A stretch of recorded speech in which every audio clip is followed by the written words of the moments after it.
মোহাম্মদ আনিসুজ্জামান তরফদার এবং এই তরফদার হচ্ছে জেসন গ্রুপ অফ কোম্পানিজের সিনিয়র ম্যানেজার আইটি। এবং আমি দেখতে পাচ্ছি একটু আগে যে কথা হচ্ছিল যে শুধুমাত্র একটি ডিগ্রি যে হয় না, সে এখান থেকে ইঞ্জিনিয়ারিং পড়ার পর সে মাস্টার অফ বিজনেস অ্যাডমিনিস্ট্রেশন করেছে। আর একটা ডিগ্রি লেখা আছে MIEB, আমি আসলে জানি না এটা কি, তবে জানি যে কিছু একটা, সে নিশ্চয়ই আরো স্ট্রেংথেন করার জন্য তার নিজেকে সে নিজেই বলে দেবে। So ladies and gentleman, let's welcome Anisuzzaman Tarafdar. তালিটা মোটেই জুৎসই হলো না, একটা জোরে চিৎকার দাও। Very good, very good. আসসালামু আলাইকুম। আমি মোহাম্মদ আনিসুজ্জামান তরফদার। আমি জেসন গ্রুপ অফ কোম্পানিজে সিনিয়র ম্যানেজার এবং হেড অফ আইটি হিসেবে কর্মরত আছি। প্রথমে অভিনন্দন জানাচ্ছি আমাদের আজকের সকল গ্র্যাজুয়েটকে, আমার আন্তরিক অভিনন্দন। ধন্যবাদ জ্ঞাপন করছি আমার শ্রদ্ধেয় sir Akhtar sir, Raju sir, pro vice chancellor স্যারের প্রতি কৃতজ্ঞতা জানাচ্ছি যে আমাকে এখানে ডাকার জন্য। আলটিমেটলি মোটিভেশন স্পিচ দেওয়ার মতো কিছু আমার মাঝে নাই, তবে আমি কিছু কথা বলার জন্য এসেছি। যেটা বলবো সেটা হচ্ছে আমার জীবন থেকে। আমি কিন্তু অনেক স্ট্রাগল করে এই হয়তোবা আমি জানি না এটা কারো কাজে লাগবে কি লাগবে না, বাট আমি আমার জীবন থেকে কিছু কথা বলতে চাই। আমি জানি আপনারা খুব টায়ার্ড, আমি বেশি সময় নেব না, 5 মিনিট সময় নেব। আপনারা কি শুনবেন আমার কথা? শুনবেন? আচ্ছা, আমার এসএসসিতে রেজাল্ট খুব ভালো ছিল। আমি 2001-এর ব্যাচ।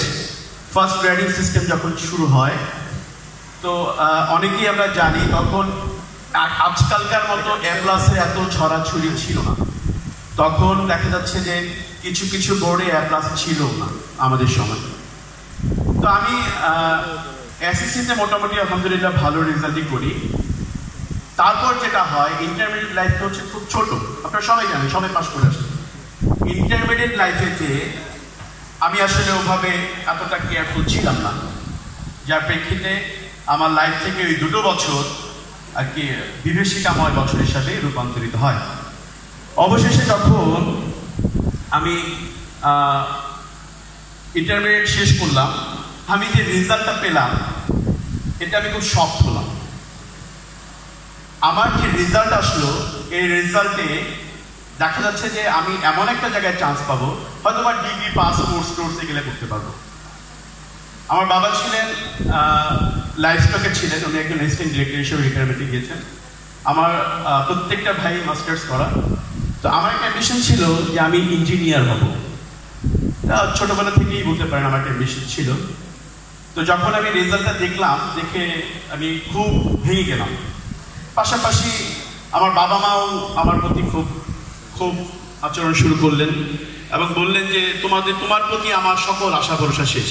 আমি আজকে এটাই বলতে চাই যে আমার বাবার যে কথাটুকু, যে তোমার প্রতি আমার সকল আশা ভরসা শেষ, এই কথাটাই আমাকে পুরো জীবনটাই টার্ন করে দিয়েছে। আমি কাউকে না জানিয়ে আমি ময়মনসিংহ পলিটেকনিক্যাল ইনস্টিটিউটে ভর্তি পরীক্ষা দিই এবং আমি সেখানে 2 বছর কিন্তু ওটা ফেলে দিয়েছি, জীবন থেকে 2 বছর ফেলে দিয়েছি।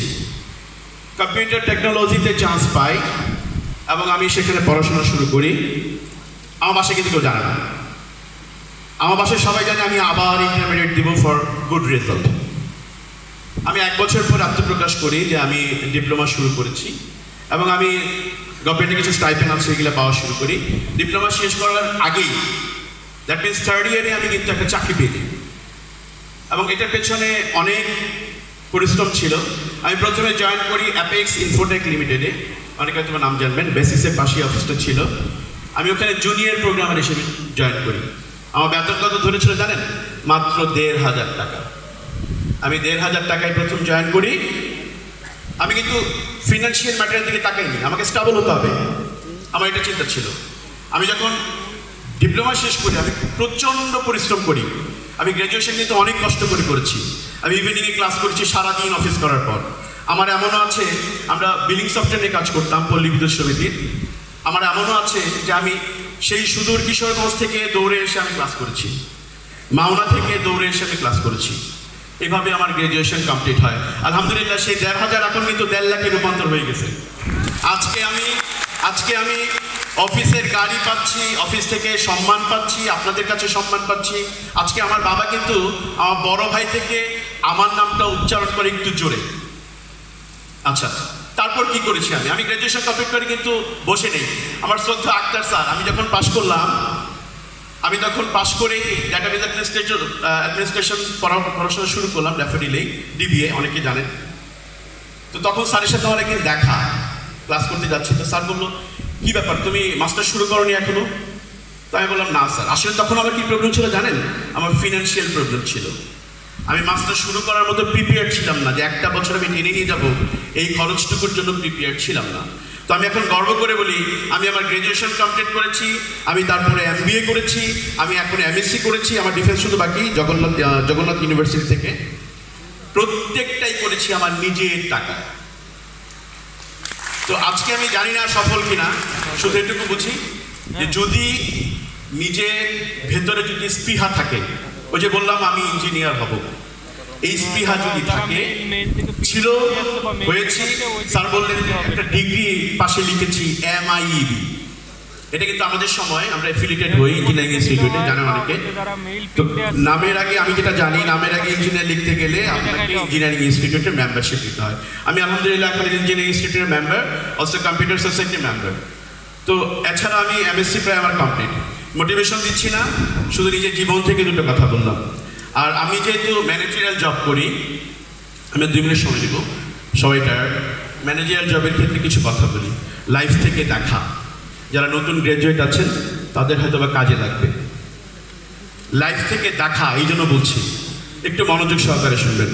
আপনারা সবাই অনেক ভালো করে হয়তো বা গ্রাজুয়েশন কমপ্লিট করেছেন, অনেক কষ্ট করে করেছেন, অনেক আরাম করে করেছেন, গুড।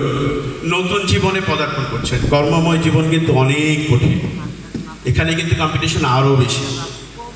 কর্মময় জীবনে যেটা হয়, আমাদের শ্রদ্ধেয় বজলুল কবির স্যার অনেক কিছু বলে গেছেন, এখান থেকে আমি আরও অনেক কিছু শিখেছি আজকেও। তো স্যারের মতো তত মোটিভেশন দিতে পারবো না, শুধু একটু কথা বলি। সেটা হচ্ছে আমি সময়টাকে খুব দাম দিই। টাইম যে জিনিসটা, এটাকে আমি খুব হিসেব করে খরচ করি। কারণ হচ্ছে আজকে আমি গ্র্যাজুয়েট হয়ে বেরোলাম, আর অনেকে কিন্তু এখনও গ্র্যাজুয়েশনের আগেই জবে ঢুকে গেছেন।